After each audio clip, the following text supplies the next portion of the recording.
Bonjour, bonjour Madame Neyman, Bonjour. enchantée de vous voir. Alors, c'est aujourd'hui notre dernière journée de colloque. Après avoir parlé de l'écosystème informationnel, des pratiques rédactionnelles entre l'État, aujourd'hui, c'est les pratiques de lecture-navigation des citoyens. Et c'est Madame Myriam Neyman de l'Université Bordeaux-Montaigne qui va nous présenter la première conférence ce matin, et dont le titre est, excusez-moi, les pratiques de lecture des informations e-administratives, vulnérabilisation au pouvoir d'agir des citoyens. Merci beaucoup à vous, Madame Neyman. Bonjour. Vous m'entendez? Très bien. Ah, super. Vous m'entendez, vous me voyez, tout va bien? On vous voit, on vous entend. Si vous voulez partager votre écran, tout est beau. Voilà. Je vais y aller. Voilà. Parfait, tout fonctionne. Tout fonctionne. C'est bon. C'est bon.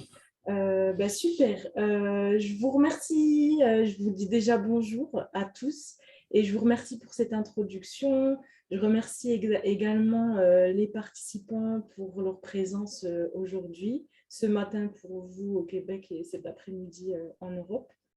Et je remercie également l'ensemble des membres du comité d'organisation de ce colloque communication État citoyen, auquel je suis extrêmement ravie de participer pour vous présenter donc mes travaux sur les pratiques de lecture des informations administratives en ligne à la lumière des processus de vulnérabilisation et ou de capacitation des citoyens en faveur ou en défaveur de leurs droits. Voilà. Donc, je vais dérouler la présentation un petit peu dans les formats habituels en vous introduisant un petit peu le contexte et le sujet d'étude avec les questionnements que j'ai pu me poser, ainsi que le cadre conceptuel. Ensuite, on passera à la méthodologie pour voir de quelle façon j'ai mené mes investigations. Et ensuite, je vous présenterai les résultats pour conclure ensuite. Donc, concernant le sujet, donc le contexte étant que donc on est à l'aune de la révolution numérique et que dans ce cadre-là, beaucoup de pouvoirs publics s'engagent dans la dématérialisation de leur administration. C'est le cas du gouvernement français qui s'est engagé dans ce chemin-là, dans le couloir du digital, sous fond de multiples réformes de modernisation depuis plus d'une vingtaine d'années, avec la dernière en date qui est Action publique 2022, qui a été lancée en 2017, dans l'optique de favoriser la proximité avec les usagers, de simplifier les démarches administratives et d'améliorer justement les prestations et pourquoi pas même les personnaliser à l'aide d'algorithmes et d'autres technologies de ce genre. Et dans ce cadre-là, on s'aperçoit qu'il y a un énorme bouleversement pour les usagers, toutes catégories confondues. Et donc, voilà, c'est dans ce cadre que va se tenir mes travaux de recherche. Et donc, l'objectif étant, comme je l'ai dit en amont, en préambule, d'appréhender les pratiques de lecture, navigation même, des informations administratives numériques à la lumière du parcours de navigation sur les services publics en ligne, du type impôts.gouv.fr, etc. Donc, le but étant, comme je l'ai dit, d'analyser les processus, les mécanismes de vulnérabilisation d'une part et ou de capacitation des citoyens. Dans ce cadre-là, je me suis posé plusieurs questions, problématiques et questions de recherche pour savoir comment ces pratiques de lecture impactent-elles les capacités en fait, d'action des citoyens en faveur de leurs droits, dans le cadre de leur parcours d'accès aux droits, dans le cadre de leur démarche administrative, qu'elle soit numérique ou non, mais en quoi cette lecture de ces informations numériques-là va impacter en fait, leur parcours.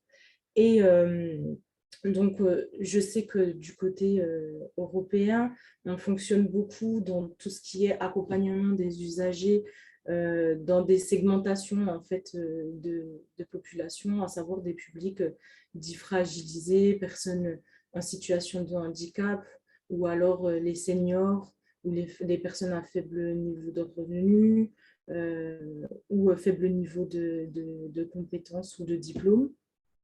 Sauf que moi, je cherchais à aller au-delà de ces segmentations-là, étant donné que, en tant que citoyen, on est tous impliqués dans cette dématérialisation généralisée des services publics en ligne, et donc de montrer de quelle façon, en fait, de se questionner, d'interroger, de quelle façon les littératies administratives et numériques peuvent impacter le comportement en fait, des citoyens dans leur parcours, encore une fois, d'accès au droit. Et également de voir est-ce que, comme je le disais, par rapport aux segmentations traditionnelles, est-ce que là, on va avoir des influences par rapport aux variables idiosyncrasiques, c'est-à-dire sociodémographiques, l'âge, etc. Ou alors, est-ce que ces pratiques-là, elles relèvent plus de raisons qui sont beaucoup plus complexes que cela. Donc voilà, le but de l'étude étant de répondre à ces questions. Concernant le cadre conceptuel, j'ai choisi de me servir du concept de littératie, à savoir que c'est un concept qui est développé depuis plusieurs années et qui accourt beaucoup chez nos voisins québécois, notamment dans les systèmes d'apprentissage ministériel.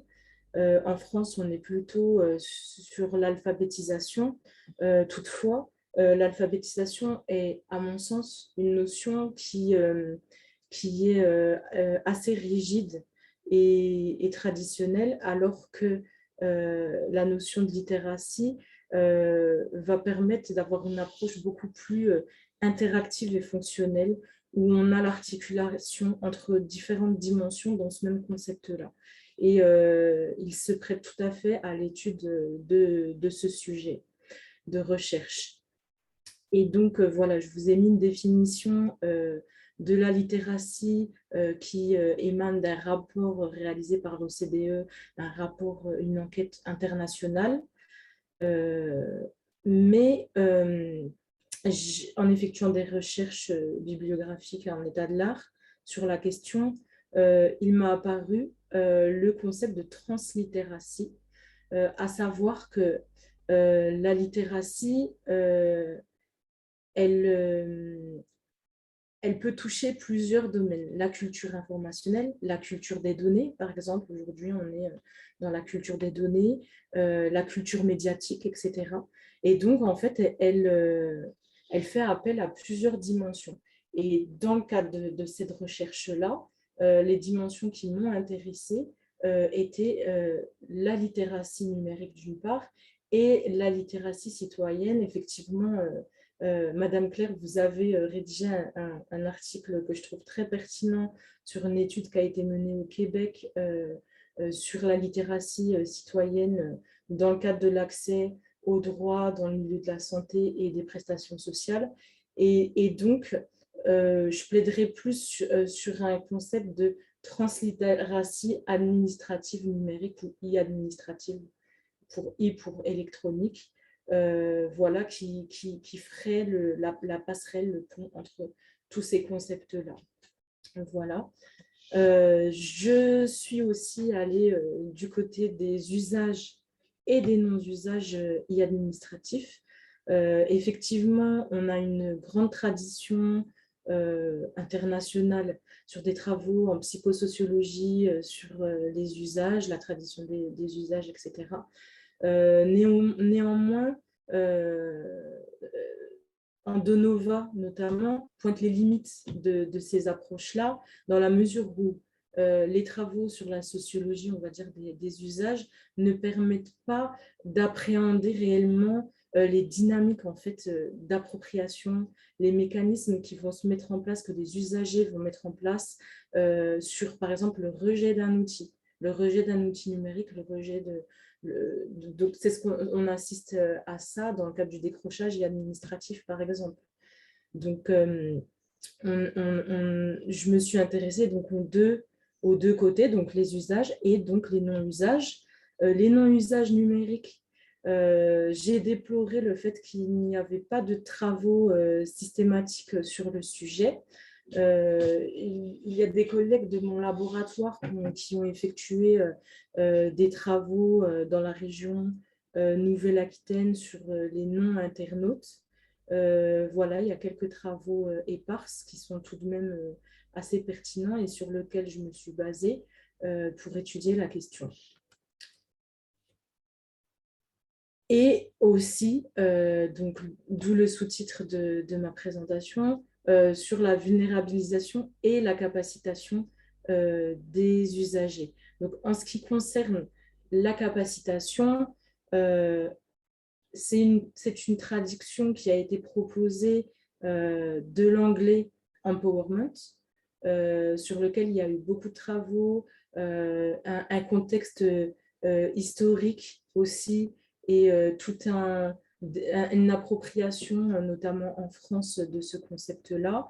Et il y a eu plusieurs traductions, notamment au Québec sur les capacitations, ou alors de Grados et Wabian des capacités.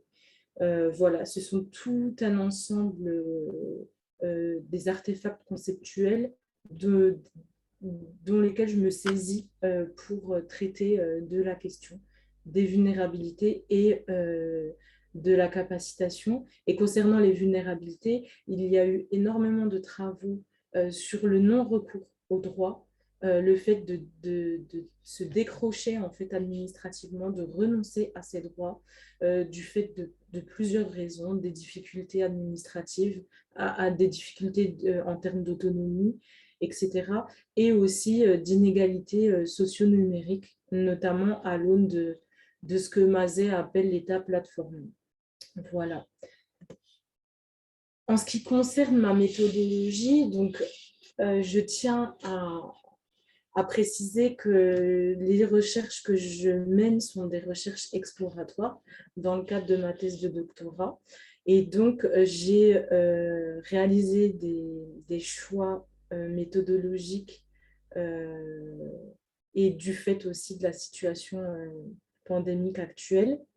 Donc, j'ai réalisé des tests utilisateurs pour appréhender justement des modalités d'utilisabilité d'une interface. Donc, utilisabilité, appropriation et utilisation.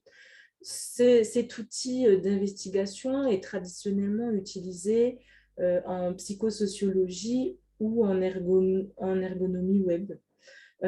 Toutefois, je me le suis réapproprié et je l'utilise comme entretien d'explicitation. À savoir que le test, donc on le verra ultérieurement, la façon dont il a été conçu, va me permettre d'aborder énormément de variables, d'indicateurs et de dimensions avec les testeurs. Et ce n'est pas juste une expérimentation d'une interface numérique quelconque. Voilà. Parce que j'ai été sonder vraiment les habitudes administratives des usagers, enfin des testeurs en l'occurrence. Donc, c'est justement pourquoi j'ai choisi aussi ce format-là, c'est cette mise en situation d'un usage d'un service administratif numérique qui va me permettre d'observer justement tous les mécanismes, toutes les stratégies que les utilisateurs vont mettre en place pour arriver in fine à accéder et à exercer leurs droits ou à décrocher et à abandonner. Et s'il y a abandon sur des supports numériques, dans ce cas, est-ce qu'il y a poursuite de la démarche sous d'autres formats ou non, etc. Et en quoi la lecture des informations numériques, elle va être déterminante dans ce parcours-là et dans le parcours de navigation des testeurs. Donc, dans ce cadre-là, j'ai réalisé, comme je vous le disais, c'est une recherche exploratoire, donc l'échantillon est encore assez restreint, mais j'ai réalisé des tests auprès de 10 citoyens avec, donc j'ai essayé de diversifier le test au maximum. Concernant les tranches d'âge, j'ai pu avoir des personnes entre 20 et 71 ans. Sur les genres, j'ai des hommes et des femmes. Effectivement, il me paraît très pertinent d'avoir des personnes non binaires parce que sur la réalisation des démarches administratives, ça posait énormément de problèmes, notamment e-administratives où les formulaires sont assez cloisonnés. En termes de catégories socio-professionnelles, j'ai eu des personnes en activité, en inactivité, des étudiants, retraités, des libéraux, etc. Avec des secteurs d'activité assez confondus, que ce soit des professionnels du numérique ou de l'agroalimentaire ou bien des travaux publics, avec des fourchettes de revenus qui sont très vastes, que ce soit des personnes qui vivent des minima sociaux ou alors des personnes qui ont des revenus plus ou moins aisés, avec des statuts matrimoniaux assez vastes, des célibataires, des personnes mariées.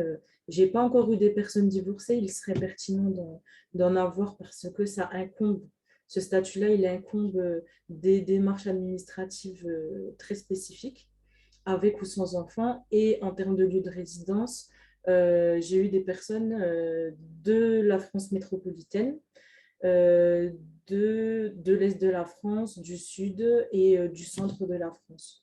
Donc voilà, j'ai essayé de voir large sur le niveau géographique. En ce qui concerne le service que j'ai choisi d'expérimenter avec ces 10 testeurs, j'ai choisi d'expérimenter les services publics de la CAF. Donc la CAF, c'est pour nos compères italiens ou autres, c'est la caisse d'allocation familiale qui délivre des prestations d'intérêt général d'aide au logement, de compléments de revenus, d'aide familiale, donc sur la garde d'enfants, etc. Donc, ça couvre quand même pas mal de pans de la vie d'un citoyen.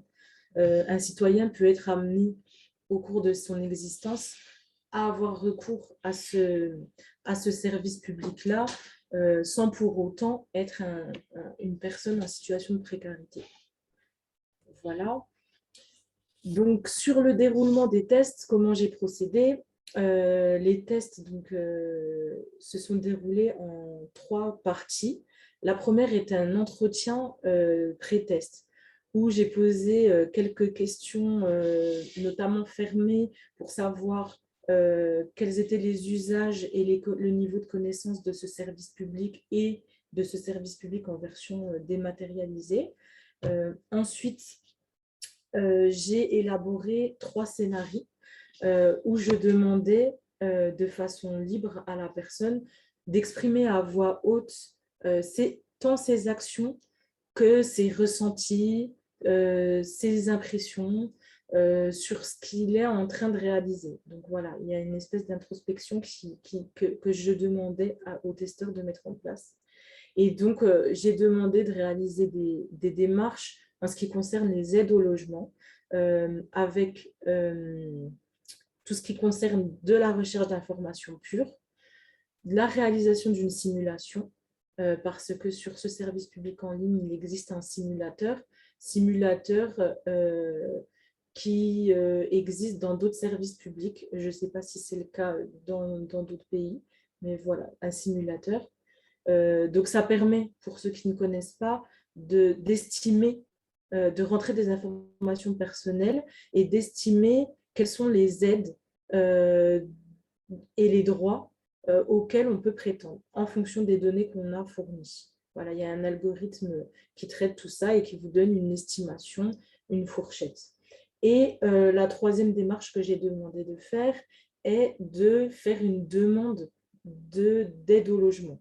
Donc, bien évidemment, nous n'avons pas été jusqu'au bout de la démarche pour valider et transférer le dossier, mais c'était pour voir, voilà, au niveau procédural, comment les testeurs, quelle stratégie mettaient en place, quelle action, les difficultés de lecture qu'ils ont pu rencontrer, etc. Ensuite, s'en est suivi, après le test à proprement parler, l'expérimentation du site de la CAF, s'en est suivi un entretien de post-test avec une grille en fait, d'indicateurs, un référentiel d'indicateurs que j'ai constitué et qui me permet de passer en revue une multitude d'indicateurs, de sous-indicateurs, pour voir si ils ont été traités spontanément par le testeur en amont dans le test ou non, de revenir sur certains points, d'approfondir certains points ou d'aller voir ailleurs et de généraliser, voilà, de partir. Donc, au niveau de l'entonnoir, je partais du test et de l'expérimentation, de l'expérience vécue à proprement parler, pour élargir sur les habitudes administratives et administratives numériques en fait, du testeur dans sa vie. Voilà. Et donc, en exemple d'indicateur, voilà, j'ai les impressions générales, le temps passé à l'action, les efforts déployés, que ce soit pour le test, pour mesurer les écarts entre l'impression et la réalisation effective, ou pour des démarches générales, les facilités, les difficultés, les incompréhensions, etc. En ce qui concerne les résultats, j'ai pu remarquer pour l'ensemble des testeurs, donc les 10 testeurs, tout profil confondu, des difficultés de compréhension des informations. Quand je dis information, c'était tout autant les intitulés des items, les intitulés des items et dans le menu. Voilà, quand ils cliquaient dans le menu, ils avaient un doute sur l'intitulé. Est-ce que je vais trouver l'information que je recherche dans cette page ou plutôt dans celle-ci? Donc, ça engendrait une démultiplication des clics, des scrolls, enfin des déroulements de pages, etc. Et donc, un allongement du temps procédural de la démarche administrative, un épuisement pour certains. Et donc, on a ce niveau-là d'incompréhension des informations. On a un deuxième niveau d'incompréhension dans les formulaires. Donc, formulaires de simulation et de demande, où là, on va avoir du jargon administratif, notamment en ce qui concerne les impôts, les impositions, les revenus, les loyers avec ou sans charge et les spécificités, et avec des explications qui faisaient appel à d'autres jargons. Donc, finalement, les personnes étaient obligées, pour celles qui étaient les plus téméraires, d'ouvrir un onglet Google pour aller rechercher qu'est-ce que c'était, en fait, finalement. Donc, encore une fois, ça demande des actions en plus et du fait de ces incompréhensions-là. Ensuite, j'ai constaté des dissonances entre les contenus qui sont présents ou la façon dont la personne interprétait les contenus présents sur les pages du site de la CAF et les informations qui sont thésaurisées dans son écosystème informationnel. À savoir que la conseillère que j'ai eue au téléphone, elle m'a dit ça, ça, ça, mais moi, je lis le contraire sur le site. Ou j'ai un ami qui m'a dit qu'il avait fait telle et telle démarche, mais je ne trouve pas sur le site, ou je ne comprends pas, je vois un décalage. Ou j'ai appris que le gouvernement a fait passer une nouvelle loi en 2021 sur les aides au logement. Je pensais y avoir le droit, mais dans ce que je lis, je n'y ai pas le droit, je ne comprends pas. Donc voilà, c'est tout un ensemble de dissonances qui vont venir et qui vont renforcer un avis que je dis tout bas, qui est que les informations sont trop généralistes et pas assez pragmatiques. À savoir que, oui, par exemple, il y a eu une nouvelle loi qui va changer les conditions d'attribution d'une aide au logement. La CAF va mettre en place un article spécifique, par exemple, sur cette thématique-là, sauf que c'est trop généraliste. On ne sait pas qui y a le droit, quelles sont les conditions d'attribution, quelles sont les modalités de calcul de la CAF pour attribuer ce logement à telle personne ou pas une autre.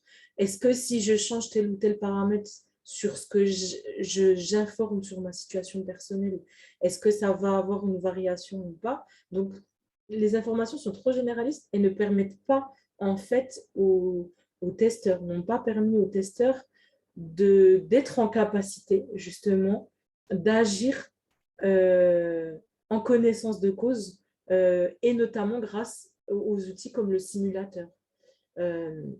Même si j'ai eu des testeurs qui se servent du simulateur, donc là, on a un usage, on va dire, contourné ou détourné, ça dépend des personnes, où là, ils vont faire des essais. Je veux mettre que je suis célibataire, ou je vais mettre que je suis en couple, je vais mettre pour essayer de comprendre, en fait, la logique qui est sous-jacente à l'attribution d'une aide au logement.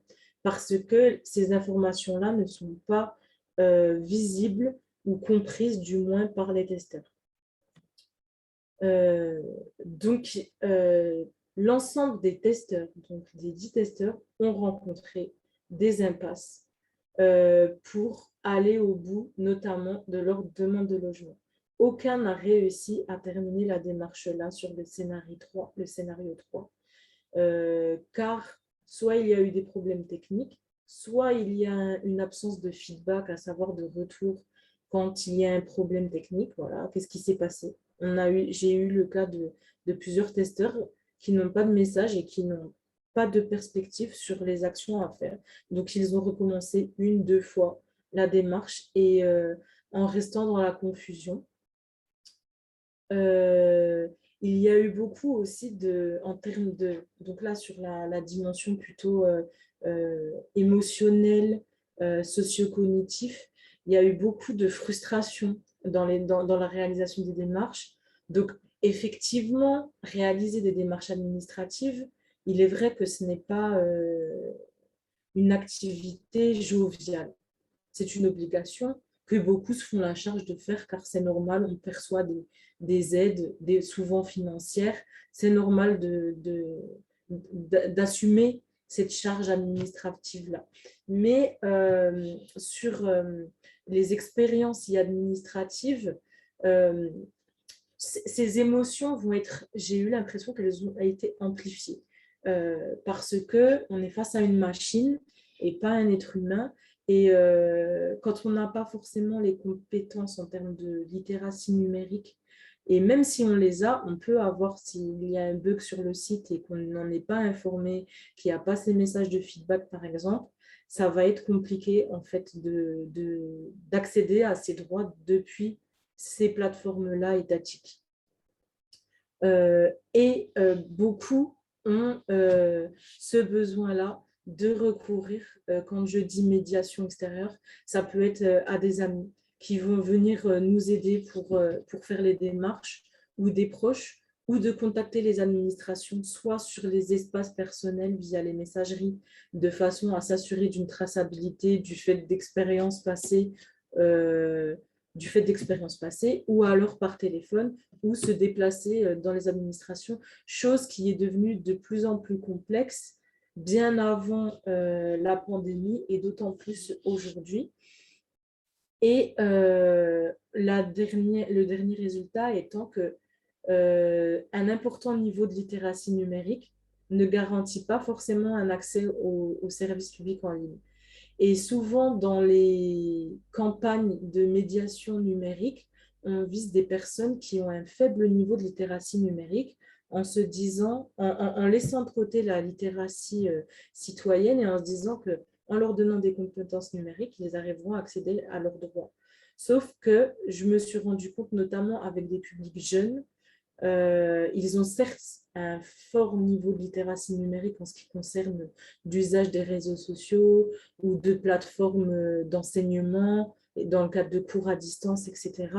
Mais en ce qui concerne la réalisation de démarches administratives dématérialisées, il me semble qu'ils sont très vulnérabilisés dans ces situations-là et très faiblement autonomes, avec une nécessité de recours souvent aux proches parents, pour réaliser leur démarche, avec une incompréhension en fait, d'un non-suivi humain derrière.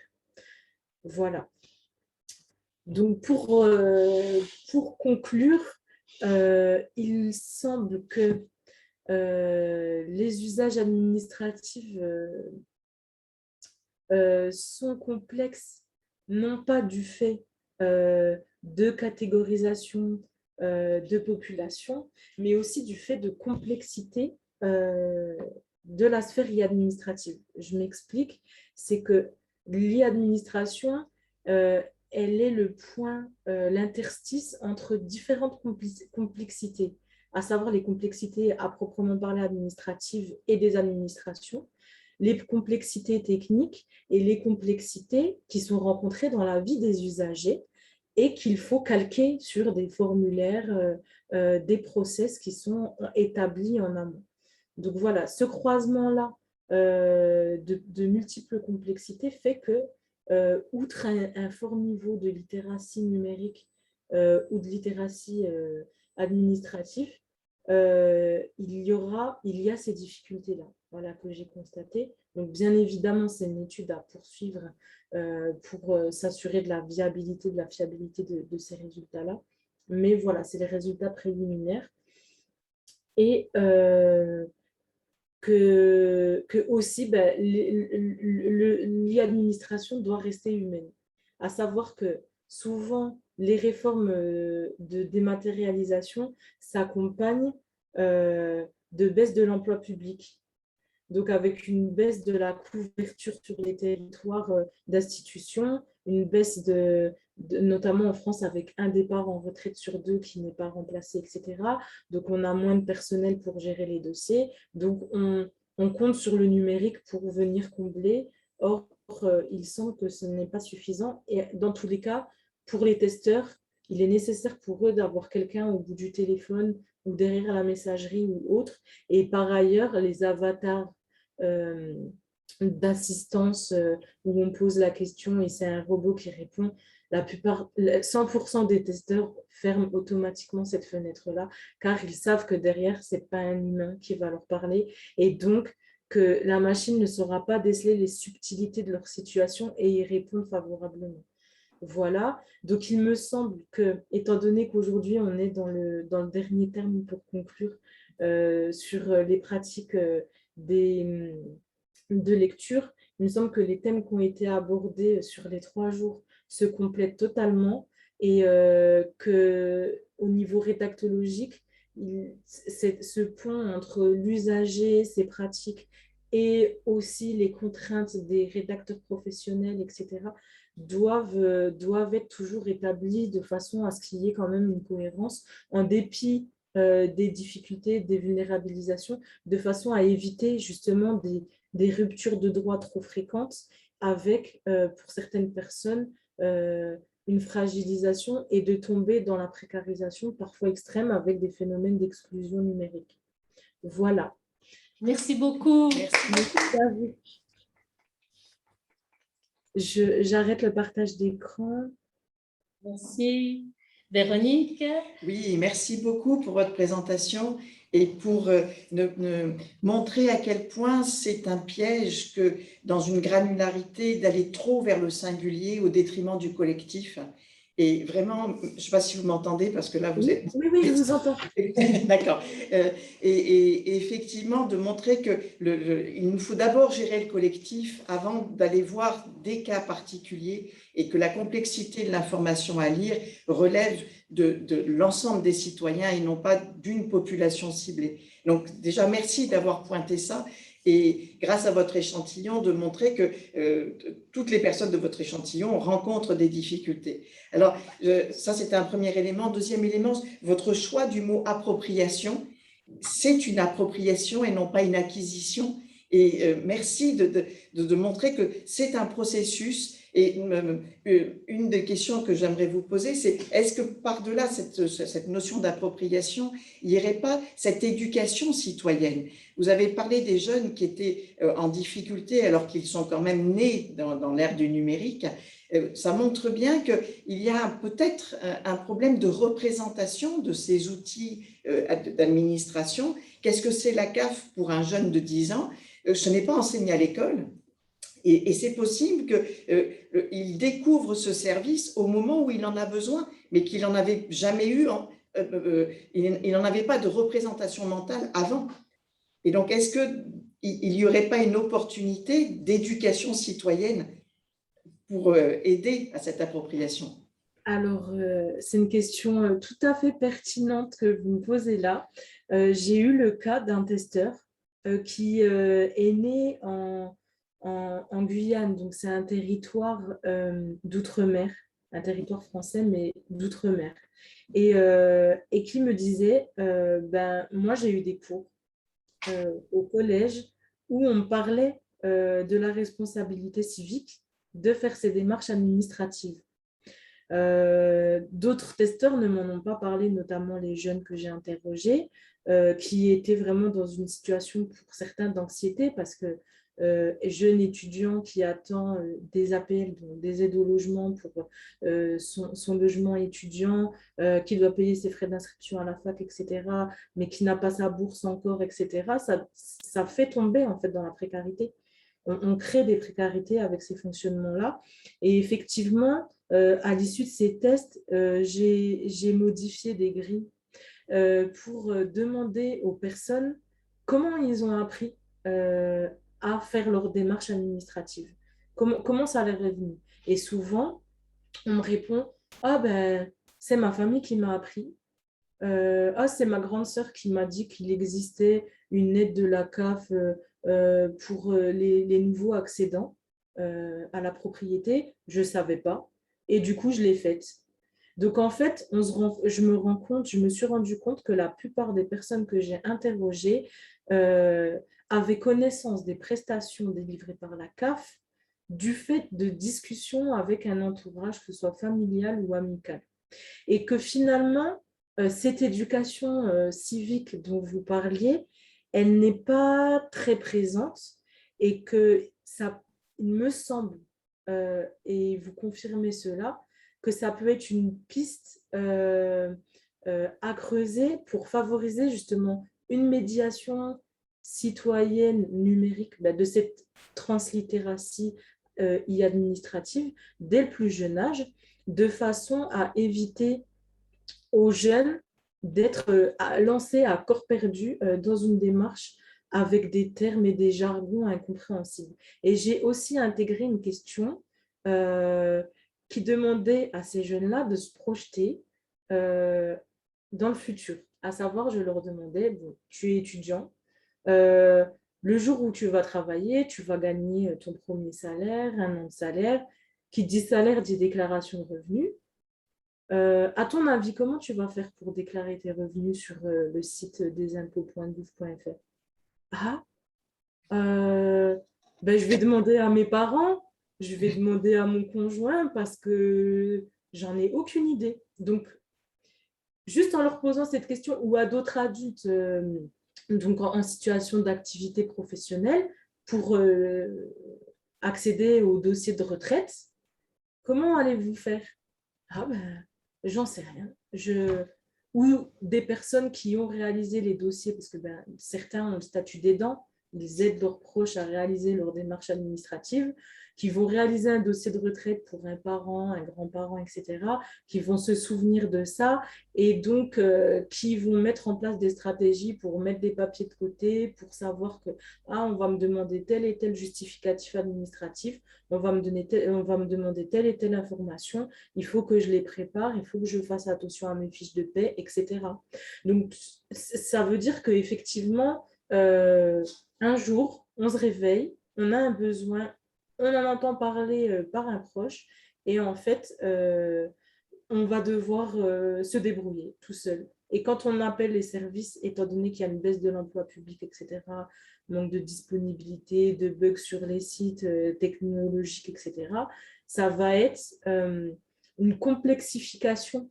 En fait, je dis pas, ça va pas être plus difficile, mais une complexification des démarches administratives du fait de cette dématérialisation, en fait, parce qu'on va créer un CEO en plus, sachant que dans la sphère administrative, il y a déjà énormément, on dit les systèmes en millefeuille, mais on va créer un CEO en plus. Donc, ce qui va rendre les démarches et le parcours d'accès au droit, bah, finalement, le parcours du combattant pour les citoyens lambda. Alors, je saute sur la fin de votre phrase pour les commentaires de notre auditoire. Michel Monde dit il serait intéressant de comparer avec service.public.fr que l'on pourrait consulter en première intention. Donc, ça, c'est un commentaire de Michel Monde. Je pense qu'effectivement, c'est une excellente suggestion.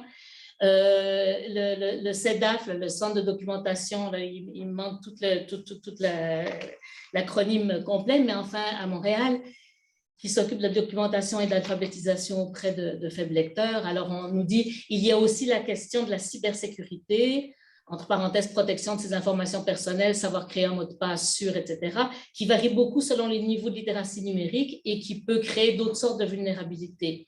Un dernier message d'Amélie Bourret. Merci, Madame Neyman, et bravo. Nous avons mené des tests d'utilisabilité avec des lettres administratives dans une organisation publique québécoise et nos données sont similaires aux vôtres. Les tests auprès d'utilisateurs sont complémentaires et essentiels pour mettre au jour les différentes difficultés rencontrées par les utilisateurs. Alors, je vois qu'effectivement, on se rend compte qu'on va dans le même sens.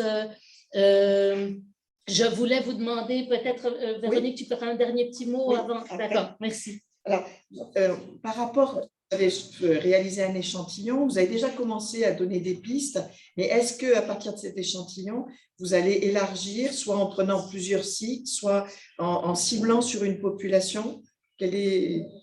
Comment vous allez…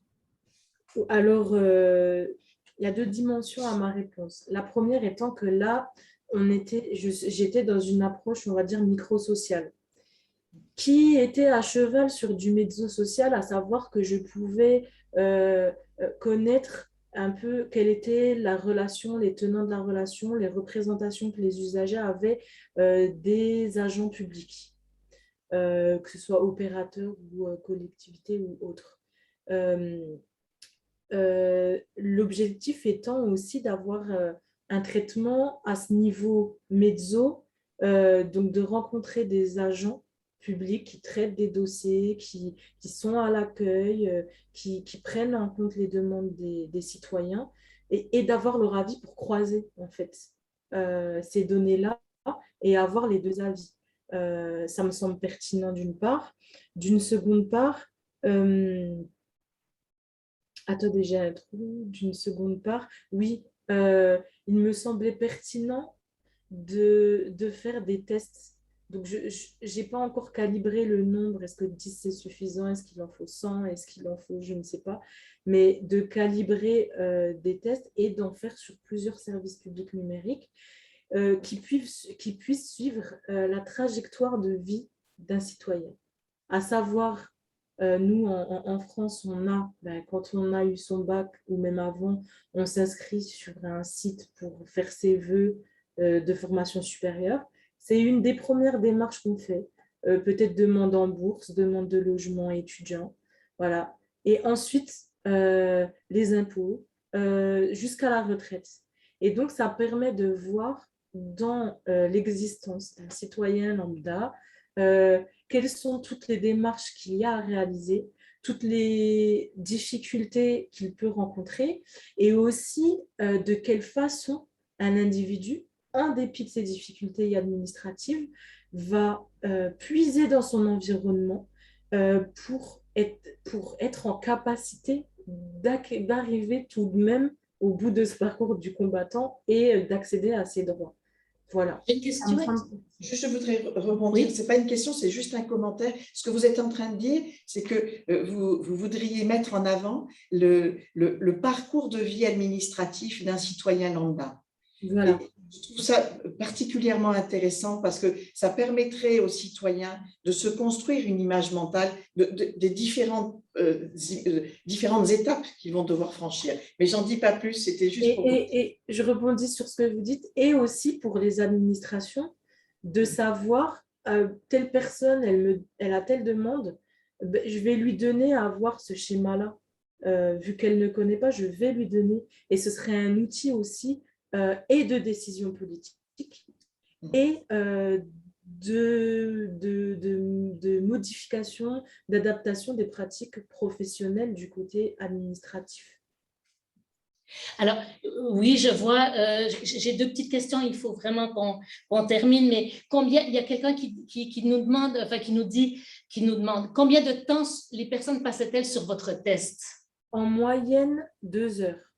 Donc, D'accord. c'est un test qui peut être assez long. J'ai eu des personnes qui ont mis 1 heure parce que quand ils ne trouvent pas l'information, la simulation, ils n'arrivent pas à la faire et que la demande, ça s'arrête à 2-3 petites saisies de formulaire, ça s'arrête très rapidement. Mais pour les personnes qui rentraient vraiment en profondeur dans les scénarios, là, ça va durer plus longtemps. Mais ce qui dure le plus de temps à proprement parler, c'est l'entretien post-test où là, je vais revenir sur tout ce qui a été fait, sur des petits mots qui ont été dits, sur des habitudes administratives, sur des représentations, etc. Donc, c'est en moyenne 2 heures. D'accord, j'ai une remarque de Sarah Vecchiato. Bonjour, très intéressant. Il me semble que l'idée de suivre le parcours administratif d'une personne est saisissante. Question, sans doute cela m'a-t-il échappé. Avez-vous comparé l'utilisation des sites à l'ordinateur versus téléphone portable? Alors, j'ai eu des testeurs qui ont fait le test en version mobile et d'autres en version ordinateur. Et effectivement, il y a eu beaucoup de bugs en version mobile et certains utilisateurs étaient surpris de la chose. Certains avaient même l'application de la CAF parce qu'il y a une application mobile aussi, mais étaient surpris en fait du bug parce que certaines personnes n'ont pas d'ordinateur. Par exemple, si j'avais une personne, elle n'avait pas d'ordinateur personnel, elle avait juste un smartphone. Et donc, se pose la question aussi de l'équipement technologique, de l'accès à Internet, etc., qui est déjà, pour les tenants de la fracture numérique, un argument, mais pas que, mais quand même à prendre en compte. D'accord. Et une dernière remarque de Sonia Jerodimic. Alors, merci, car vous touchez un point très sensible. Je suis tout à fait d'accord sur le fait que les services publics numérisés français sont généralistes et donc incapables de gérer des situations particulières, comme le fait de ne pas être résident français. Souvent, on est confronté uniquement avec un site, c'est le cas de l'ANTS. Pour un changement de carte grise, il n'y a aucune possibilité de contact téléphonique ni de lieu où s'adresser. La seule possibilité de s'en sortir, c'est de s'adresser à des services payants, des agences qui se sont spécialisées pour résoudre ces problèmes et qui, étrangement, se sont multipliées ces dernières années, ce qui est significatif. À la fin, l'État fait des économies sur son personnel, mais fait payer le citoyen.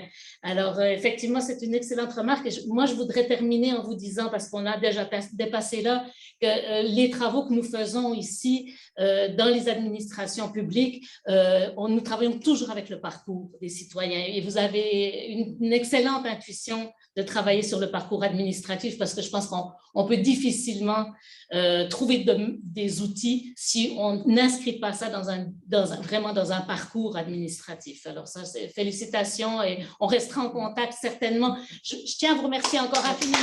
Merci beaucoup. Merci à vous en tout cas pour cette initiative. Merci beaucoup et merci à tous les participants.